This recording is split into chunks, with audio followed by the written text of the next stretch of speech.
blaring our podcast. Nothing is sweeter than Swiftcast. Hey everyone, welcome to this special edition episode of Swiftcast, where we're going to be talking all about the MTV VMAs of 2015. Crazy show. This is Nate. I don't know if you guys want it. Adam. And Ashley. And Murphy. And Carson. Which is weird, because I introduced him and he introduced me. You. We're from I Heard That Was Good. I love your guys' podcast. First of all, we've had this running joke for I don't know how many episodes of you guys being on our podcast, Ashley being on your guys' podcast, where it's this nebulous thing where they completely doubt that Guy Swifties even exist at all. No. So, we don't exist. No. We've heard your voice. I mean, we knew that there was something going on, but for some something. reason you were never available. We assumed you didn't exist, which we're still thinking it's Ashley, like, pitched up or down. Yeah, like an old situation. But we're so glad to be able to talk to you, Nate. I'm here, I'm in my chair, I exist, I don't know. Your chair doesn't exist, admit it. You don't have a chair. Well, at the very least, we are excited that you guys are back on the show, so... Oh, yeah, we last had Ashley really on episode 126 when Bad Blood came out, because it was arguably Taylor's most cinematic video to date. And actually, it's interesting because I know we're going to talk about this, but her new video is about making a movie, which is also pretty interesting and a throwback to sort of like the golden age of cinema. But I'm getting ahead of myself. Back to you guys. Well, we have tons to talk about, just going from the pre-show to the music video premiere to all the way through the show. But I guess my first question, and we talked a little bit about this on our other episode we did yesterday, but I want to hear from everyone that's here tonight. What did you think of Taylor's outfit last night? I thought it was hot. I mean, no matter what Taylor wears, I think she's stunning looking. You know, like, she's definitely grown out of the, like, high school nerd looking thing and grown into her own, and I think she looks phenomenal. I thought it was pretty understated, actually, compared to a lot of the other stuff that she's worn. It was dark colors, and it didn't show off much skin at all. I mean, I did notice even at one point, maybe it was the last award of the night, she even, like, made sure that her belly button was covered up. So it was, like, not very revealing and very, especially the colors were really dark for her. You know, I don't see her in a lot of that. Yeah, and it went along with the theme of this era of wearing crop tops and those types of outfits. And one thing I mentioned on our episode is that, you know, I kind of wish that she would go back to wearing, you know, the nice dresses. But as some people pointed out, the VMAs is a show that is pretty much the most out there show, and people take risks. So she'll save the dresses for other award shows like the Billboards and the Grammys and stuff like that.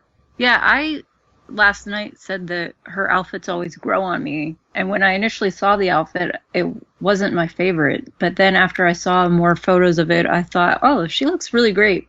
She can rock anything. She could wear a garbage bag and she would look great. But Kanye West was wearing the garbage bag last night. He was wearing a garbage bag. So was Kim. Yeah, they were both dressed in very, couture garbage bags, you know.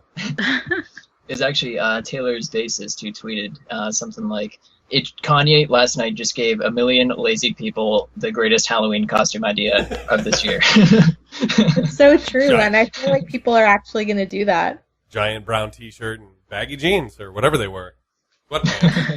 That's it. Done. Oh, Kanye. Well, we'll get to him later, I guess. So before the show even started, Taylor got her first award, which was Best Pop Video for Blank Space. Yeah, and she had her whole mafia there, too. Yeah. Actually, there were like 18 people crowding the microphone there. Yeah, I was having a tough time deciding whether I wanted to be in Taylor Swift's squad or Macklemore's. You know, because he's got a pretty good looking crew these days as well. You know, with like Cool Mo D and Melly Mel and that stash guy, the weird guy with the mustache. Yeah, stash guy. I mean, that'd be cool too. I'll take whoever will take me. She had so many people with her that I couldn't even keep up with who all was there, because it seemed like every time they showed them, there were more people. It did. Well, she picked up, like, Nikki's people. She picked up all these other people as the night went along. I mean, look, like, you watch these award shows, and I know, like, everybody makes fun of Taylor for, like, dancing and having a good time, but I'm glad to see somebody, because all these, like, rich, snobby celebs just sit in their little seats and watch all these performances, and I'm like, I would be up dancing too. So I'm glad to see that like she's human and she gets up and she dances and have a good time. On Tumblr a week or two ago, someone posted a clip of her dancing in her seat at the Grammys, and they asked her, how would you explain what you're doing? And she called it the mom croon. The what? The mom croon? Oh, the mom croon. Okay. Yeah, I'm not saying she has the best dance moves ever, but I'm glad. But you know what? She looks like me dancing at a concert. Just I'm an uglier version. And so, like, just having a good time. I mean, even when I saw Taylor Swift in, like, Baton Rouge, I was probably dancing like she was. Sure. Like, but I was having a good time, and that's all that matters. It's all that matters. So that happened, and then that was still during the pre-show. And the very last few minutes of the pre-show was when she premiered the Wildest Dreams music video. And there's so much to talk about. We really need a separate episode just for that. But I'd love to hear, Tim and Carson, what you guys thought about it. Well, we definitely saw a lot more skin. Yeah, I guess that's true. And I've got the hots for Scott Eastwood now, so that happened. I don't know how to feel about that. No, like I don't know how my wife feels about it either, but well, like my fiance and I, we were sitting there watching it, and like that scene came up in the bed, and we were both like, "Whoa," you know, like I've never seen Taylor, I guess, in I don't want to say position. That's weird. I get what you're saying, though. Yeah, even the lyrics are more risque than the casual fan has ever heard from her. Just the fact that she's singing about being in a guy's bedroom is a little bit shocking, which I think says a lot about her character. You know, I like that there's still someone around that, you know, that's still, oh, really? Wow, well, this is really an interesting thing to say then, because you've never said anything like this before. It's a good thing we're on Skype right now and we could just hang up on you guys, but like, I like the song, don't get me wrong. I just don't think it's going to be as big as Bad Blood, Blank Space. I don't know if it's going to be a top 5 hit. Fair enough. Yeah, I was surprised about her releasing this one. I didn't expect it to be a single. I'm glad, though, because it's so different from all of the other singles. Which one did you expect to be next? I thought New Romantics would be next. I could see that one. But it almost makes me, because in just dealing with record reps the way that we do, it almost seems, and this sounds bad, but it seems like they release like 2 or 3 hits, then 1 dud, just to keep the name out there. Not that Taylor needs any help with that, and then they release that dud and then the next one to pick up right behind it. Like you see the same. So would you say Style was a dud then? No. Style was a hit. Like, Style was a hit. That's why I'm wondering if this is kind of the one that they're assuming is just going to be, because we're kind of in that, in the record business, you're kind of in that, like, mode right now where you're just kind of putting out songs. Pre-Christmas. Yeah. It's like a lot like the movie industry, which we talk about on our show, of course. And you know, this is kind of the doldrums of it's post-blockbuster, pre-Oscar season. And if you look at even the record release, you know, records come out on Friday now. If you look at what comes out on Friday, you're like, oh, okay, Megadeth's got a new album, and that's about it. You know, there's not many big names coming out with stuff because they'll wait till the end of the year. Because just like with the Oscars, the Grammys look January to December. They look at the year, which you guys know because 1989 came out right at the end of last year, so she was able to sort of like get 2 album cycles out of this one. Well, and look with Shake It Off and then 1989 coming out later. Look at it this way: Macklemore dropped that single a week and a half ago about his new baby. Moped? Yeah. No, about his new baby. About the new music. Yeah. That's going to be Ed the Sheeran. hit. That one right there is going to be the hit. Now, I'm not saying Downtown isn't going to be the hit, but that one is definitely, because the minute that one was sneaked out there, tons of radio stations started adding it, and then all of a sudden the record company was like, no, we don't want you to play that one. We want you to play Downtown. And so everything in Hollywood, the record business, all that, it's all calculated. It's all put out at a certain time. Like, it wouldn't have surprised me if the Taylor Swift-Nicki Minaj beef was all planned. Oh, for sure. And we wonder about that stuff all the time. But I was actually going to ask you, just from your perspective, what makes you say that Style was a hit? Because to us, it seems like it didn't really do very well compared to Blank Space and Bad Blood. It reached a power status on our station. So, I mean, which means it's played more than any other song every couple hours or so. And there is very rarely a Taylor Swift song that comes out that does not reach power status, but I don't know if this one's just going to be too different for it to reach that. Like, I almost wonder if they are going to release the one that you mentioned, like, literally like a month and a half behind it, to pick up where, like Murphy was saying, hey, we've got to get this one out here because right now we're kind of in, like, this dud time. Oh. Well, regarding style, I think it did really well on the radio, like you guys are saying, but I think for us Swifties, we feel like the music video was somewhat of a flop. None of us really cared for it that much. It didn't get the amount of views that Shake It Off, Blank Space, and Bad Blood did. So for this new one, Wildest Dreams, we'll have to see what kind of what radio play it gets and what type of response the music video gets. Well, I can tell you that Style didn't even hit #1 on the Hot 100, and every other song from 1989 did. That's, I guess, why I view it as a dud. Not just because of the music video. I'd agree with that, but from like the way that a radio station and a record company looks at it, sales-wise, it may not have done a Bad Blood or something like that, but it did just fine for the time being that it needed to do. Because you could tell Style was also kind of one of those that they released in between two massive hits, but they did it just right. Like, seriously, like, the record companies release things just, they've timed all this stuff out. And look, they do the same thing between, I know you guys don't like this name, but Katy Perry, they'll do the same thing. Like, between, even the record companies will sit there and go, okay, look, we've talked to Katy's people, they know we're going to release these records, so we're going to go with Taylor's records, and we're going to go here, here, and here, and then we'll take a break and let Katy go here, here, and here, and then back. I still believe that the whole Katy-Taylor Swift thing's made up. No, I don't believe that. I think everything's calculated in Hollywood. Because even like...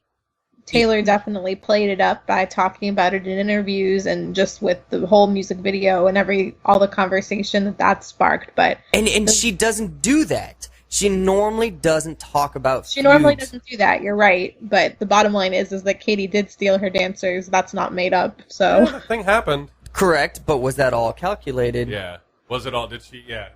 I don't know. I mean, I really... After last night, it seemed... The Nicki and Taylor thing really seemed... Fake. Really, yeah. I was like, they had that all planned, and it was gonna... supposed to make a big splash, and MTV even played it up, and... I don't know if we're going there yet, but why I don't think she was singing Blank Space when she came up. I know that's like blasphemy to say, but do you guys see the same thing? Bad Blood? Yeah. Yeah. Unfortunately, It was lip sync. Yeah, like what's the deal with that? What is this, the Macy's parade? That's exactly what Murphy and I were talking about earlier today. The whole VMAs, minus Justin Bieber, who you could tell was trying to sing. Well, yeah, because the man was so out of breath. He sounded like me, like walking down the hall or up the stairs in my house. And then Demi Lovato, who really tried to sing, she did great singing, failed. She looked sexy, don't get me wrong, but she failed being sexy because she was trying to sing.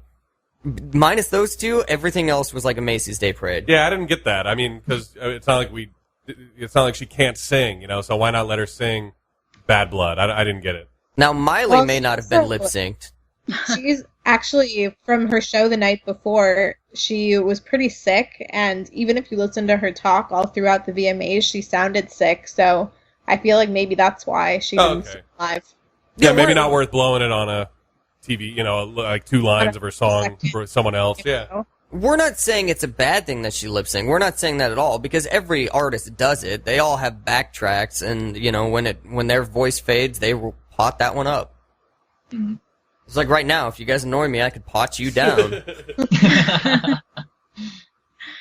I don't know. I thought the Nicki thing was fake on Nicki's part. I thought she made the whole thing up to get publicity. Taylor thought it was about her legitimately and said something. But for them to just perform all of a sudden together at the VMAs, I just think I'm telling you guys, if you guys worked in the business we did, everything is calculated, everything is put at a point. Like, there were record reps mad because we thought about adding the Macklemore song, the one about his baby. But then they were like, look, just hold on, trust us, hold on a week. And then all of a sudden Downtown drops, and it's like, okay, now we know why. Like a friend of mine that works for another radio station here in Mississippi, he was like, I'm adding it. And they were like, he's such a small town, they're like, we don't care. It's not going to show up on anything we care. So go ahead, but we don't want Jackson, Mississippi doing that. Well, this is jumping around a lot, but I have so many questions for you guys that I'm just going to ask you this now. Yeah. What do you think about, I guess not about the quality of, but just Miley's decision to surprise release this album for free? I think it's pretty cool. I mean, I've been a big fan of the Flaming Lips for a long time. I haven't liked a lot of their stuff recently, but like back in the early 2000s, I guess I was a huge Flaming Lips fan, and I like they're innovative performers and they have pop sensibilities, and so I haven't listened to much of the album, but I think that's a cool thing to do. I mean, for someone of that stature, someone like Radiohead can put out an album and it's like, oh, pay what you want, and they're not a huge name anymore. But Miley Cyrus, her last album was pretty big, and so to just release a free album, I don't know, it's kind of cool. It's like no skin off her back. It's like if people hate it, what did it cost to make? We saw plenty of her skin. Yeah. I agree with Murphy in the terms of it's cool that she's releasing a free album. It's kind of like what was it? U2 did the same thing. Oh yeah, U2 gave it to that. Wilco just released their album for free. They just sent everybody an email one day, and that's one of the biggest indie names too. I feel like it hasn't U2 is not an indie band by any means, but they're definitely not a pop band anymore. But so for a name for someone like Miley to be doing this, and for her label to let her do this, and it's kind of an interesting experiment, kind of like the way U2 gave their album away as well. Yeah, I don't see myself downloading it. Maybe I've become the old guy, but I've just lost all respect for Miley. Yeah, I think we're with you there. I mean, just like last night was just like a big shock fest. Like she just kept trying to outdo herself each and every time. And I'm just like, okay, we get it. Like I was even thinking before, and I even forgot that we were going to be on the Swiftcast, but I was just thinking to myself last night, I was like, at this point, I would almost like to see Taylor Swift host something to bring something good back to these types of shows. Now, will it do good in the ratings? I don't know. But Miley Cyrus bombed in the ratings last night too. But like, I just, we look at things a little bit different, I guess, in our industry. Like last night, you have Truth paying a lot of money, anti-smoking, and then you go back to the VMAs where Miley's like, smoking. So it's like, seriously, it's like, we get it that, at one point you said you wouldn't do drugs, now you do. And then, even to get a little political, sorry about this, but I didn't like the fact that they kept making cop jokes over and over again. We've got enough problems in this world that we didn't need to be making those jokes last night. Yeah, definitely. I was very skeptical about her hosting, and I guess nothing she did really shocked me because I know her only intention is to shock people. And just to exactly. And to kind of bring it back to Taylor Swift and the Wildest Dreams video, I mentioned that just how little it takes for us to be just a little, or how little it takes for me, the casual fan, to just be shocked by something Taylor Swift says, just about something about clothes on a bedroom floor or whatever it is. It's like, oh, that's kind of salacious. It's like, Miley could do anything right now and it wouldn't be shocking, but Taylor at least still has some cards that she hasn't played yet, and that's more interesting to me. It's more of a mystery, and there's no mystery about Miley. It's like, we get it. You are who you are, and we should be who we want to be. We get it.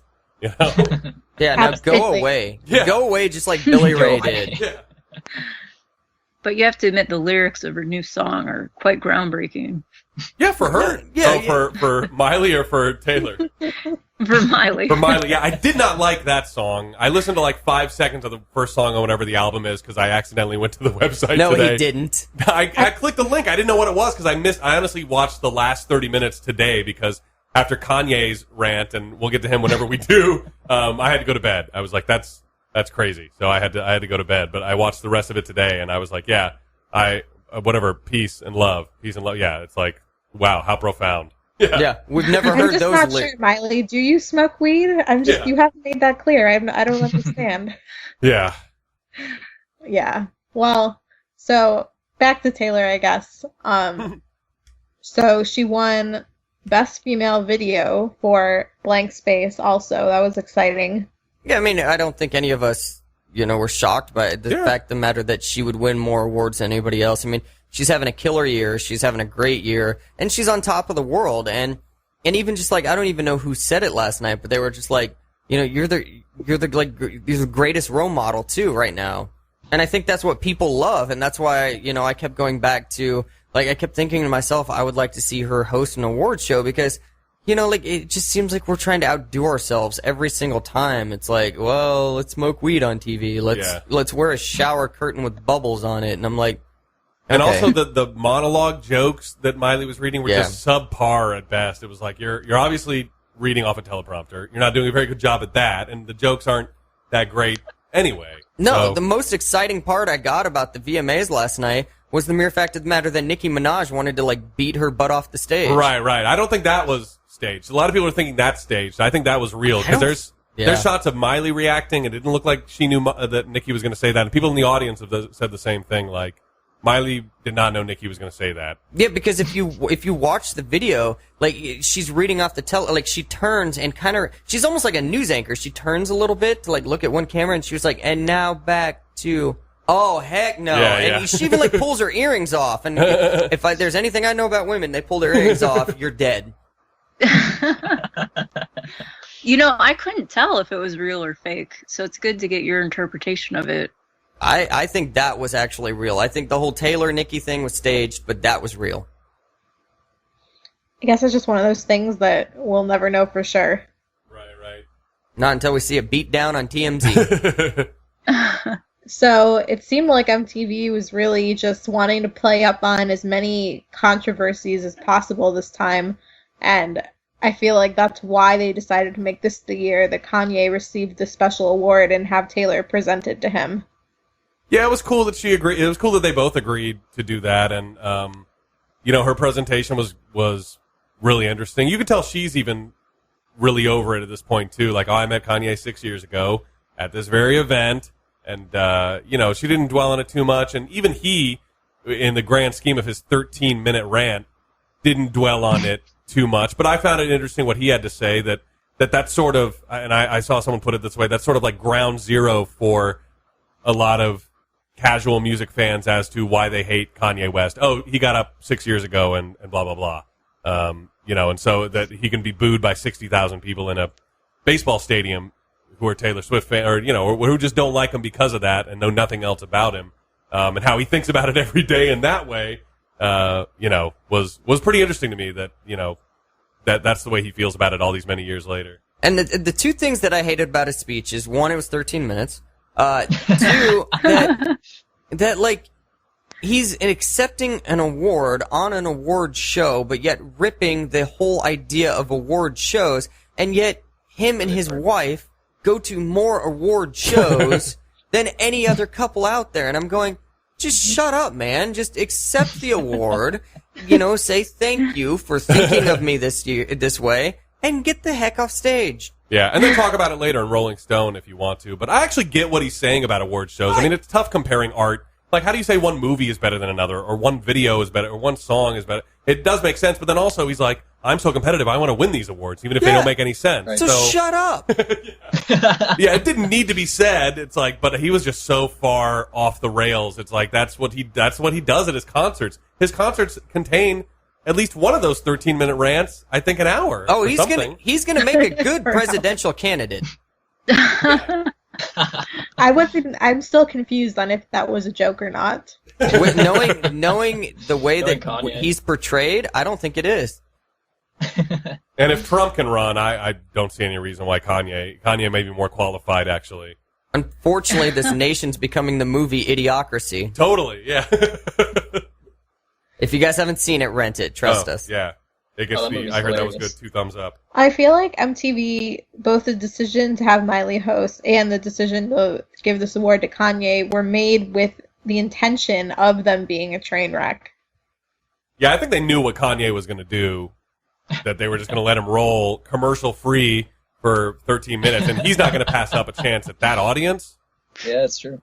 Yeah, and that might be what they wanted. They're talking, they would have cut off to commercial. Sure. There was no reason for them. Yeah, if they really didn't want to, and then he would have made a big deal about that. So it's like, well, what do we give Kanye? Do we let him talk until he's done, or do we cut it off and give him even more ammunition? I think MTV has just gotten to the point where they're like, look, we keep outdoing each other, or we keep outdoing things each and every year. You had, obviously, Britney and Madonna kissing one year that made just big ways. You had Miley and Robin Thicke, and you had all these things, and so they were like, we need somebody to just outdo things again. We'll give it up to Miley, and I think it blew up in their faces because it was one of the lowest. It was a low-rated show. It was. I don't know if you guys saw. I just saw the numbers right before we got on. 9.8 million people across 10 Viacom networks showed this. So it was on MTV, VH1, BET, even Comedy Central showed it. 9.8 million people tuned in. So about 1 million people per network. But that's still a 5% drop from last year. Yeah, so I think that's why I'm saying I would love to see Taylor host it next year because I think you would end up getting more ratings out of this thing because of the mere fact of the matter that if it is someone like Taylor, they're going to go, families will start tuning in again and going, you know what, we can feel safe showing this to our kids this year.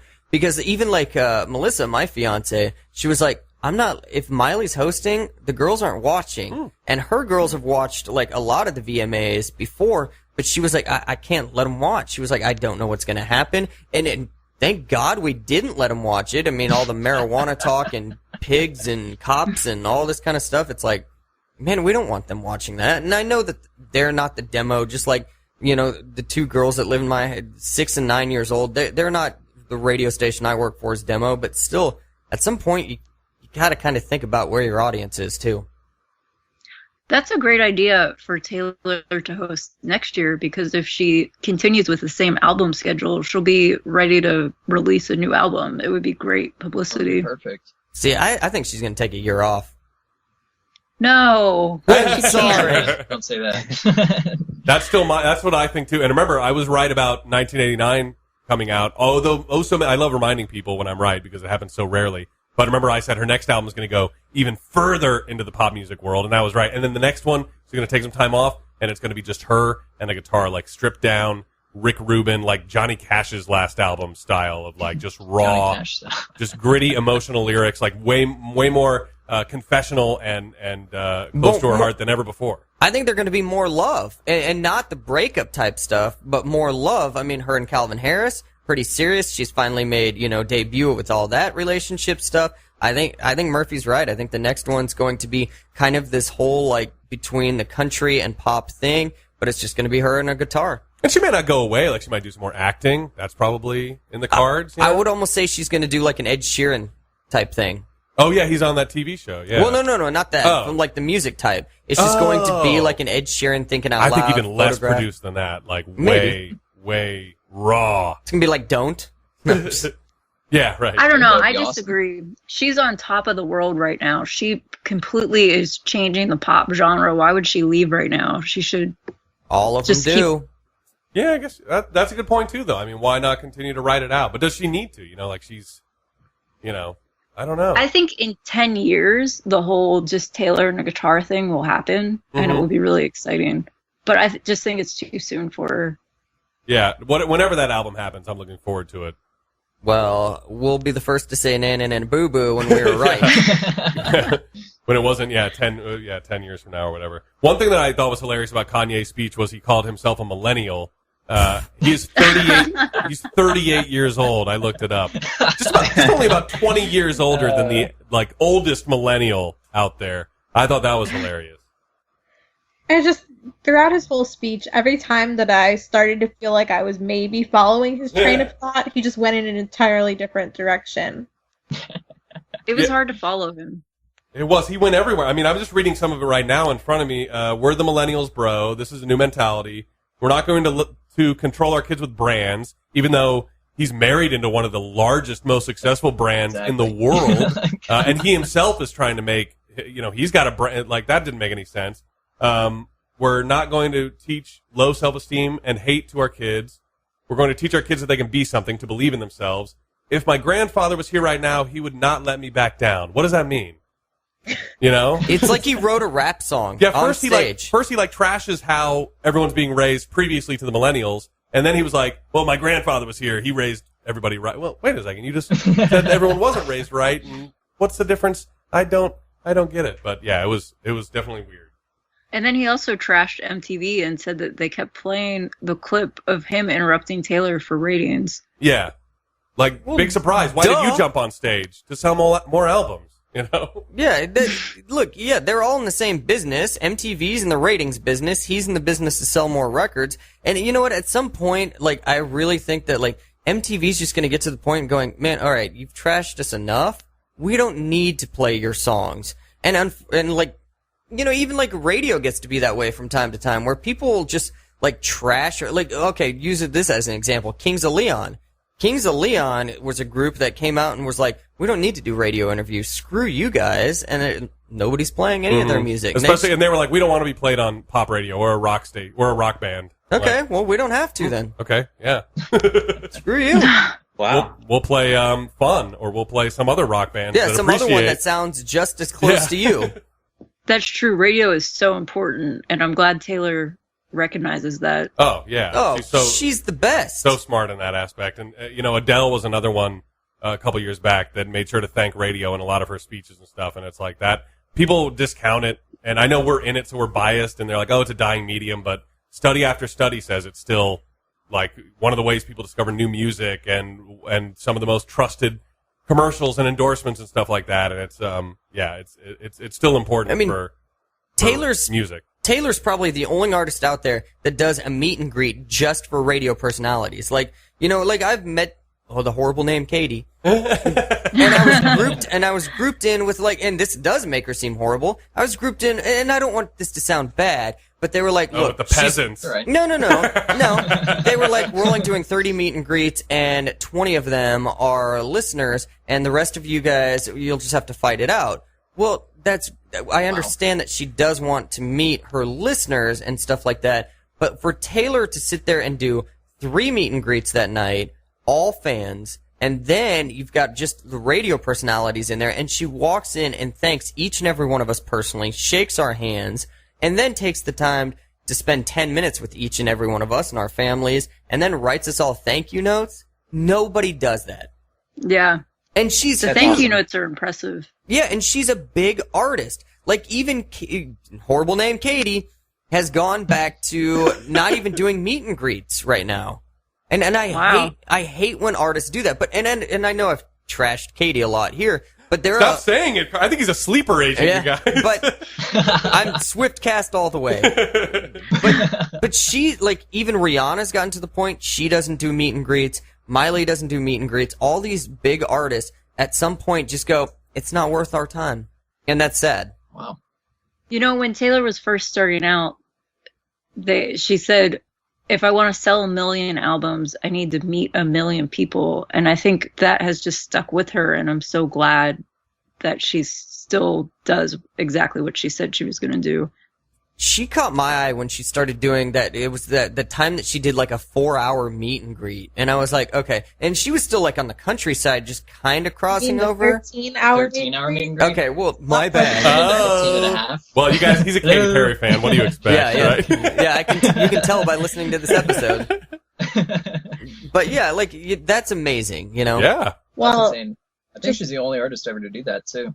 It's got to be a record. And sort of related to the topic of her always giving credit to radio, I was reading this Rolling Stone recap of best and worst moments from last night, and they mentioned how they noticed when Taylor went up on stage for Best Female Video when she won for Blank Space, she was one of the only people ever who brought the director up to the mic and had him speak.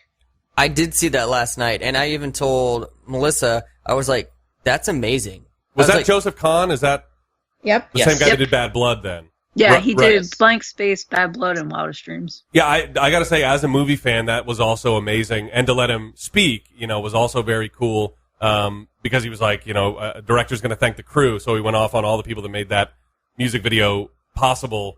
And I thought that was awesome. As a film fan, that really brought the V back to the VMAs. Absolutely. Yeah.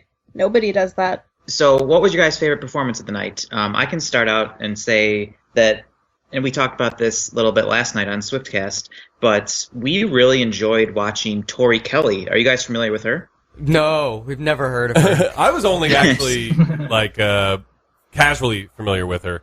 I'd never really heard any of her songs before, so Murphy needs to turn up his headphones while in the studio because we actually play a couple during songs. The day. Yeah. Oh, okay. But yeah, I liked it though. She reminded me of Kelly Clarkson. Everything I love about Kelly Clarkson. So I thought that was great. I'd Yeah, say she was really good. I'd say probably Macklemore. Yeah, that was fun. Or even The Weeknd did a great job. I liked his performance. I'm not saying Tori Kelly didn't do a good job. I guess I'm just burnt out on the song. So, but yeah, I thought The Weeknd or Macklemore. I like Macklemore's energy. He's fun. Yeah, it's just first of all, it was a spectacle, but also it's funny. You know, it's almost like a Weird Al performance. You know, there's a lot to look at and a lot to enjoy. You know, there's a sense of humor I've to ever it. seen a Weird Al performance. You've never seen a Weird Al The first performance? concert I ever went to was a Weird Al concert. Oh I'm my not even gosh. kidding. Is it, I was like that 13. Did Nate just What's say that? that? Yeah. Yeah. All right, Mhm. you I was like- are alive. Well, like we like you now. I was like 12 or 13. It was, and he only sold probably like 200 seats out of the thing, but it was definitely hilarious. Definitely. Well, that's That's when surprising. and he put on the fat suit. He put on, all the stuff. So yeah. Oh, it's my dream. He just played 2 shows in Mississippi, and they were both 3 hours away, and so I couldn't make it to either one. But I've always one of these days I will go because I mean it's a spectacle. You know, like he has a costume change for every single song. I think. Pretty much, yeah. Yeah. He actually ended up. I remember this very well because he actually ended up walking just like because it was in the Warner Theater around here. But anyway, just like a little like Playhouse theater basically. Oh wait, is that you mean in DC? No, this is in Erie here. Oh, okay. Yeah. No, it's our little local Playhouse theater. Anyway, but I remember this because he actually jumped off stage and started just like walking through the aisles and actually just like singing directly to people like there weren't a lot of people there and really he was just making the most out of it. So Yeah, that guy's a pretty positive dude. definitely. Everybody else. I also- think Anyway, Weird Al aside, yeah. All right. So, what was everybody else's favorite performance? I mean, obviously Justin Bieber, right? The Beebster just starts crying. Yeah, I think he literally had a heart attack. I think that's why he started crying because the man is so out of shape. It's like, dude, do some cardio. He was doing all those like aerobics and aerial stunts, and then he came back down and he was like crying. Yeah. That's because he hurt himself, struggling, like for Murphy sure. said. He needs to follow the truth commercials and lay off the smoke. I am an out of shape man. It takes one to know one, and you should not be panting like that when you're in your early 20s. All right, I'm in my early 30s. It's okay for me to pant when I walk upstairs. Justin Bieber, don't focus just on the chest.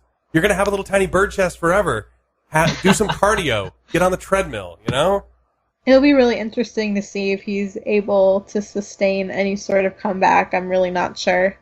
Yeah, and that was the one thing. Like, everybody's like, Justin Bieber's back. I Yeah. was like, no, he's not. I was like, It doesn't sound any different than anything he's done. And One Direction has been doing his job better than he has for the past 3 years or whatever it's been. So yeah. And now there's going to be 4 or 5 of them separate. It's like Hydra. Right. You cut one head off, and 3 take its place.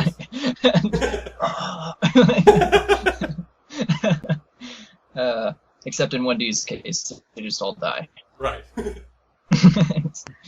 I don't know. My favorite performances. I have to agree. Tori Kelly really threw me for a loop. I'd never heard any of her music. I really quite liked her performance, and I agree too about Macklemore too. So I don't know. I mean, The come Weeknd, on. yeah, definitely. All Any- those pyrotechnics and things. Anybody that brings a mustache guy up there on stage like that, he's got Oh, my sure, vote. right? The performance has really petered out in the last half hour. I mean, Miley's was just a Train wreck. Yeah, but there was Pharrell and that kind of a throwaway song. And I mean, I know it's supposed to be, it has a social message or whatever, but it wasn't a very interesting performance. And then there was even somebody else that I was like, that also I'm fast forwarding through. I don't remember what it was now. Yeah, it was probably it's actually one of my favorite bands. It's 21 Pilots. Oh, there you they go, yeah. had A$AP Rocky with them, and it was kind of just weird, and they did too many songs in Yeah. a short amount of time, and it didn't flow very well. Because I have a 21 Pilots album, and I like them, but yeah, that performance, yeah, I'm glad I fell asleep too. It wasn't that great. Yeah, I know they have a huge following. Obviously, they're on the VMAs, and that wasn't even their first time on. I remember the first time they performed on one of those award shows. It was a lot better. So compared to past VMAs, I guess how would everyone rate this? I don't even feel like it was as entertaining as I was hoping based on everything, because I just felt like it was expected to be, like I said about Miley, so shocking that nothing really was. Yeah, it was sort of, they've all been sort of a straight line for me. I mean, every so often one interesting thing happens, but it was no different than last year's. I'm going to forget about it almost immediately, I think. I was just thinking back to when I was like 12 or 13 and NSYNC and the Backstreet Boys and Britney Spears were on the VMAs, and I feel like those shows then were just much more memorable because I still remember them now.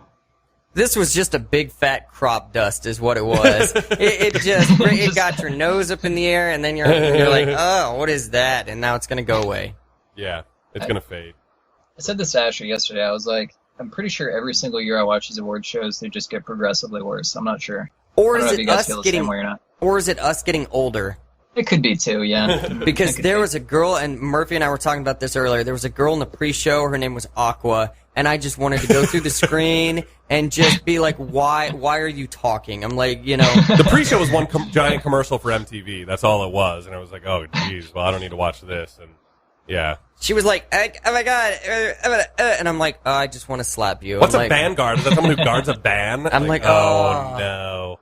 Yes. I weep. Yes, we're giving Kanye Yeah, an award for guarding a van. Yeah. For you. Well, before we go, I also just wanted to ask you guys, because we talked a little bit about this yesterday, the Grammy predictions came out, and they predict that Taylor will get a nomination for Album of the Year. We think that she has a good shot of winning. What do you guys think?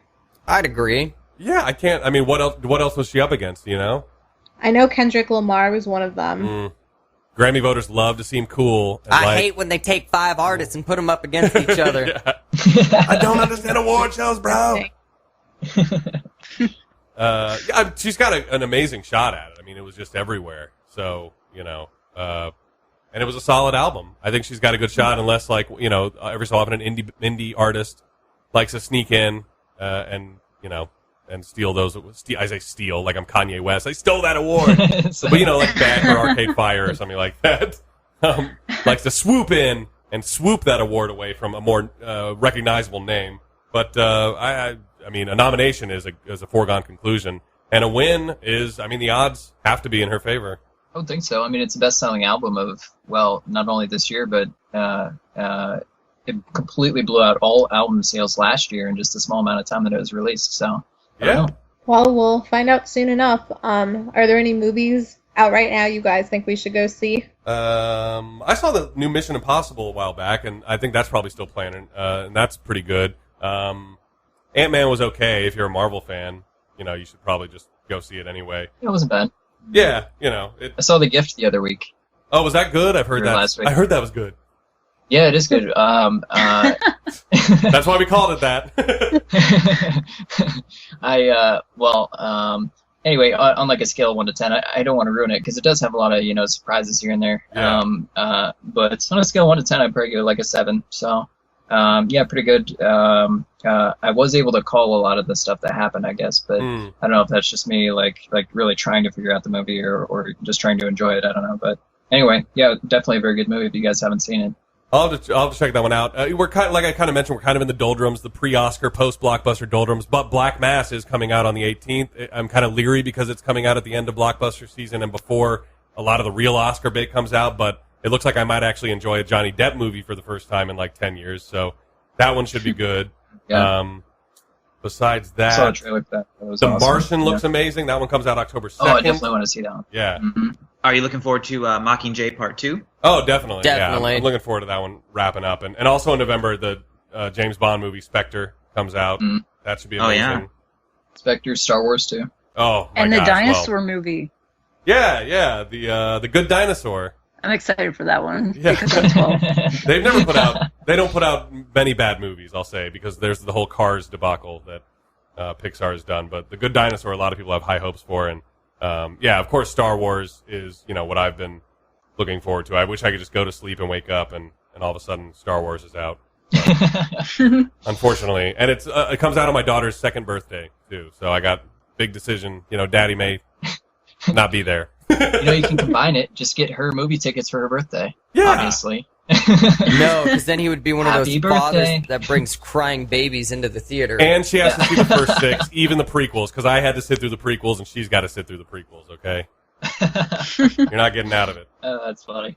Well, thanks, guys. This was awesome. Oh, yeah, we love being on. Yeah, thanks for having us on so we didn't have to send you stuff this time. I don't know if I mentioned this actually on the show, but episode 126, we had Ashley on talking all about the Bad Blood video and the Baton Rouge show, which you guys probably did a whole episode about as well. But I think that was a really fun episode because we just spouted all of the references that we saw in Bad Blood at Ashley's face. And she was like, I've never seen it. I've never seen that movie. I've never seen that. We're like, okay, well. I hadn't seen any of them. It was pretty sad. No, it was fine. But then we talked about, what's the movie that you like with Cisco? Get Over It. Get Over It, yeah. Oh, yeah. Then we talked about Get Over It. She, Episode cover. So, yeah, you can get all our links and everything at IHeardThatWasGood.com. And you can buy our shirts, too. Yeah, we have a shirt now that 0 people have bought, so. All right, sounds great. Well, thanks, guys. I'm sure we'll talk to you again somewhat soon. Definitely. Yeah, definitely. Thanks for coming on, guys, really. It was Thanks nice to again for having finally have a, 1-on-2 or whatever you want to call it, I guess, yeah. Well, I'm just glad that Nate actually exists and that we like him Nate, do you have a fashion update this week? I mean, I know we talked about her VMA outfit, but anything else that caught your eye? Oh man, fashion update. Unless we're talking about Miley, I guess, but we can save that one. So. Okay. All right, well, we hope you guys enjoyed this special episode, and we will talk to you next week. Thank you for listening to this episode of Swiftcast. Visit us on the web at theswiftcast.com. The theme song for Swiftcast was written and performed by Sydney and Chuck. Swiftcast is not directly affiliated with Taylor Swift, Big Machine Label Group, or 13 Management.